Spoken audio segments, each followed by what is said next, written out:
just every game's a battle right now. There's so much at stake. Everybody's playing hard. Like last weekend against Northern Michigan, that was a playoff series. There wasn't a lot of ice. It was physical. They're just you just knew you were. Even the guy said after the game on Saturday, I mean, it was playoff hockey. And that's what it is right now. I mean, we're all playing for something, and there's a lot at stake in a lot of these games right now. And you got to be sharp, and you got to be at your best. Clement had probably his best weekend offensively this past weekend. What's been his biggest key to success lately? He was hot the second half of the year last year as well, and but he broke his finger in a game in Bowling Green, and that kind of derailed him for 4 weeks or so. But he's playing well right now. But Adam, he's a physical player. He's got a good stick. He's got a heavy stick, and he was his goals were big time last weekend, and hopefully again you hope to see that he's got a little confidence now, and hopefully again he can keep that going. He's a kid that takes a lot of big hits too. He's not afraid to get in those dirty areas. Just talk about his game as a whole, and away from the big weekend when he was 5 points.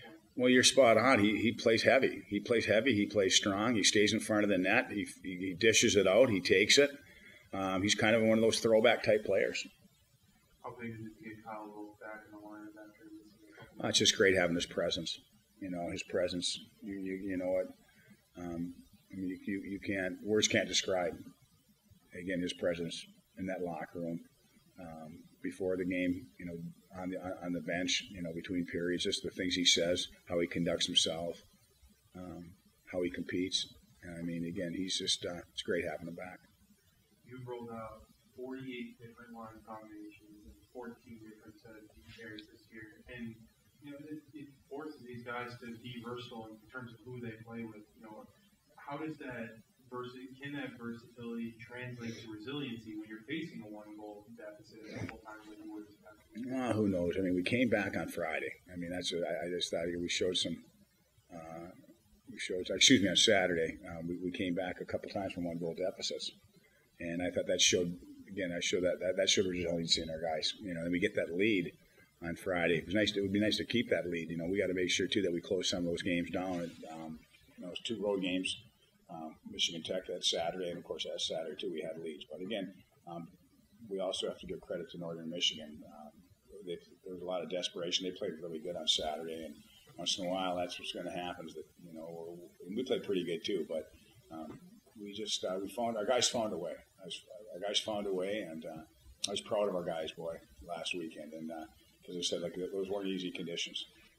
You get to reset a little bit before you go into another big series against Ferris. What did you take away from your first time out in Big Rapids, and how will it apply this weekend? Well, I mean, again, I look at the game on Saturday.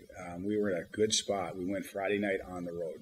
So now we're playing with the house money on Saturday, and I can't remember if they scored 30, 40 seconds in, whatever it was right there. But it was just one of those nights Saturday night in Ferris where they were the team that was dictating terms to us, and they beat us. And big week. It's a big weekend right now, and it's nice to be home. We've got 4 of our next 6 at home. So again, like I said, there's just a lot at stake. They're a really good hockey team. I mean, the last games for them were 2 weeks ago in Augustana, and they swept Augustana. So. We saw Augustana as well the next week, and they're a good hockey team. So it's just that's where it's at right now. It's just there's a fine line in all these games, and whoever probably makes the least amount of mistakes is the one that's probably going to be victorious. Yeah, I think confidence. It's you gotta go up and down, confidence-wise. And coming in as a freshman, didn't have a ton of points. Sophomore year, slow start kind of, and I think just getting comfortable and getting with Jones and Yuri, who can make plays all over the ice. And it was an exciting weekend for the Bees and for me, but yeah. First CCHA award too, what does it mean to see your name come up with forward of the week there after a big weekend? Yeah, it feels good, but at the end of the day, it's just an award, and I'm just happy the Bees got 5 out of 6. You guys have rolled out 48 different line combos and 14 different deep pair combos, and it's a lot. Yeah. And it's forced you guys to play with new guys maybe night to night, weekend to weekend. Talk about how that versatility that you guys get from those moments translates to some resilience. Yeah, exactly. Like I was talking to Schultz, we've had a lot of injuries and guys in World Juniors and whatnot, but we all believe in everybody in that locker room. Next man up mentality, and everybody's done a great job this year. Yeah, and obviously getting Kyle Lopez back was huge, and just talk about what he brings back there in terms of a leadership role, even when he goes a couple of games without getting points. Mm-hmm. He just does everything the right way. He gets pucks out when he needs to get pucks out. As you see on the PK last week, and I think he blocked 3 shots after coming back from a surgery on his hand. Like he's a stud. Yeah, you guys blocked 36 shots this past weekend. Will Magnuson had 13 of those by himself. You guys have lost guys to injuries for blocking shots this year. You guys just keep going out there and doing it. Mm-hmm. Talk about just that that kind of willingness to go out there and make those sacrifices and go forward. Yeah, that's winning hockey. Coach talks about it all the time. Winning hockey, blocking shots, getting pucks out, winning battles, and that's Beaver hockey. Winning hockey is Beaver hockey. So we're just gonna keep doing that the rest of the year.